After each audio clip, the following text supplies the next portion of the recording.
شاول اللہ کی کتاب ہے الفوز الکبیر۔ یہ کتاب ہے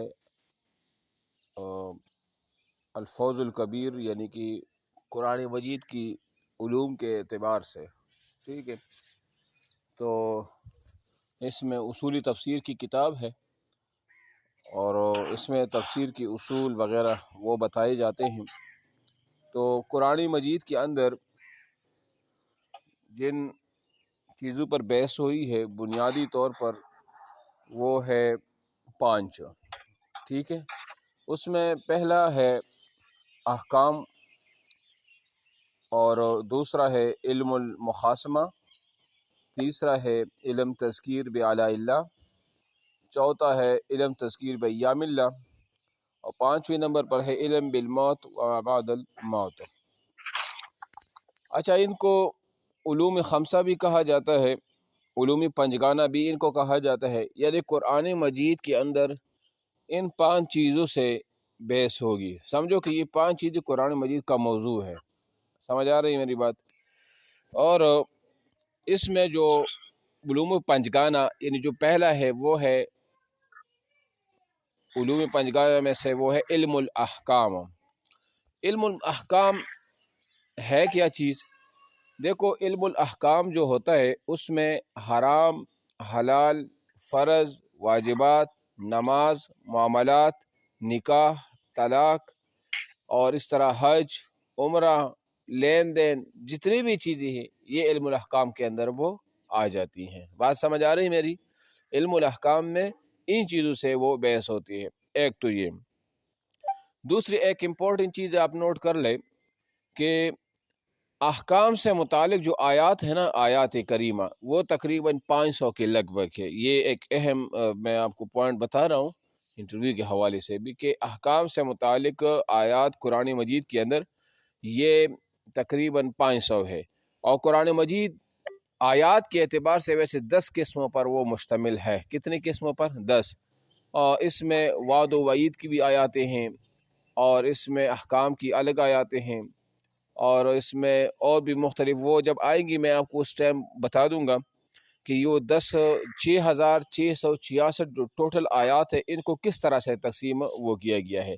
آیات قصص ہے وہ 1000 ہے، آیات اوامر جو اللہ نے امر دیا وہ بھی 1000 ہے، آیات نہیں جو اللہ نے ایک چیز سے منع کیا وہ بھی 1000 ہے، آیات وعدہ وہ بھی 1000 ہے، آیات وعید وہ بھی 1000 ہے، آیات متفرقہ وہ 66 ہے، اور آیات تحریم اور اس طرح یہ جو آیات تحلیل حرام و حلال سے یہ میرے خیال سے 250 یہ بھی ہے۔ یہ ٹوٹل تقریباً 6,666 آیاتیں وہ بنتی ہیں، ٹھیک ہے نا؟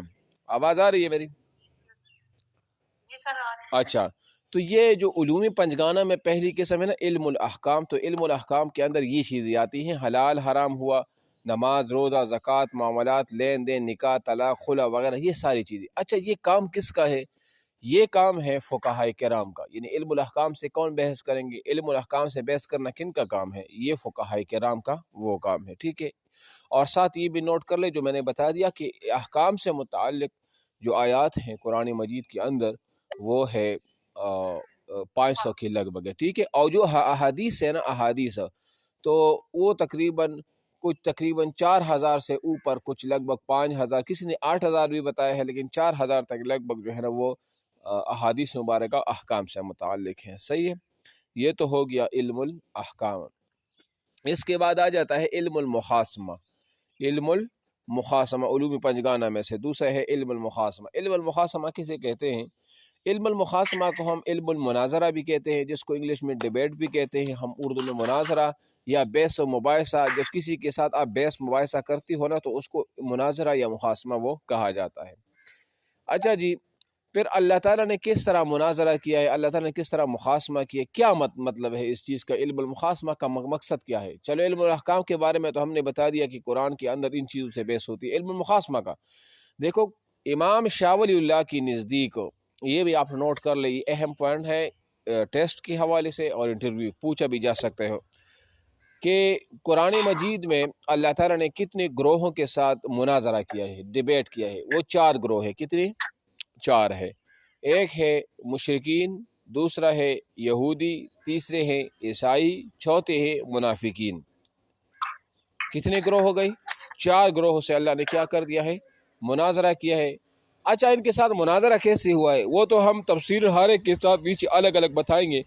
مثال کے طور پر اللہ نے قرآن مجید میں مشرکین کے ساتھ جو مناظرہ کیا ہے، ان کے غلط عقائد کی تردید کی ہے، یہ جو بتوں کو پوجتے ہیں ان کی رد کی ہے، یہ جو فرشتوں کو اللہ تعالیٰ کی بیٹیاں قرار دیتے ہیں اللہ تعالیٰ نے ان کا بھی رد کیا ہے، اور ان کے اعتراضات کا بھی وہ رد کیا ہے، تو وہ مناظرہ اس طرح ہوا ہے، وہ تو ہم تفصیل انشاءاللہ پڑھیں گے پھر نیچے۔ یا مثال کے طور پر یہودیوں کے ساتھ عیسائیوں کے ساتھ اس طرح مناظرہ ہوا ہے کہ عیسائی عیسیٰ علیہ السلام کو اللہ کا بیٹے مانتے ہیں، اللہ نے قرآن میں اس کی رد کیا ہے، وہ عقیدہ تثلیث کا عقیدہ رکھتے ہیں، اللہ نے اس کو رد کیا ہے، وہ جو خرافات، تحریفات، معنوی، لفظی وغیرہ کرتے اللہ تعالیٰ نے ان کا رد کیا ہے قرآن۔ تو یہ ان کے ساتھ ایک ڈیبیٹ ہوا ہے، مناظرہ ہوا ہے، ٹھیک ہے۔ یہ تو ہوا علم المخاصمہ۔ اس کے بعد آ جاتے ہیں، اچھا یہ کن کا کام ہے علم المخاصمہ؟ یہ ہے متکلمین کا کام۔ کس کا کام ہے؟ متکلمین۔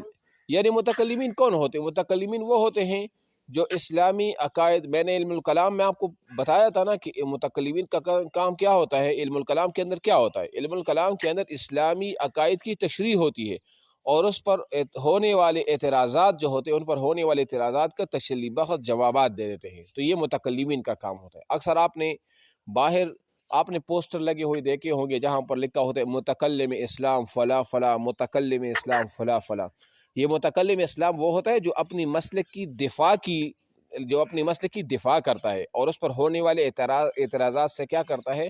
وہ جوابات دے دیتے ہیں، تو اس کو متکلمین کہا جاتا ہے۔ تو چونکہ علم المناظرہ یہ بھی چونکہ متکلمین کا کام ہے کہ جو کہ عیسائی، یہودی دین پر، اسلام پر، قرآن پر اعتراضات کرتے ہیں، تو یہ لوگ ان کا جوابات دیتے ہیں۔ سمجھ آ رہی میری بات؟ اچھا جی، اس کے بعد ہے علم تذکیر بآلاء اللہ۔ علم تذکیر بآلاء تیسری قسم ہے۔ اس کا کیا مطلب ہے؟